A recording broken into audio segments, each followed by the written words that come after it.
Mga kasama ang Philippine Men's Baseball Team abay sinalyuhan kanina ikatlong sunod na gintong medalya sa ginaganap na 33rd Southeast Asian Games. Live na report mula kay Radyo Manil Santua. Neil.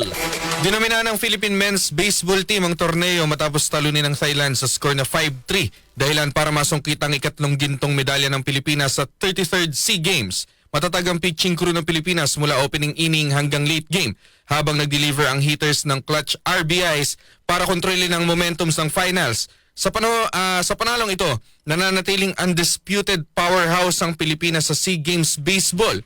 Isang solidong 3-peat run na muling nagpataas ng bandera ng bansa sa regional stage. Para sa ating RMN Sports, Radyo Maniel Santua Tatak, RMN.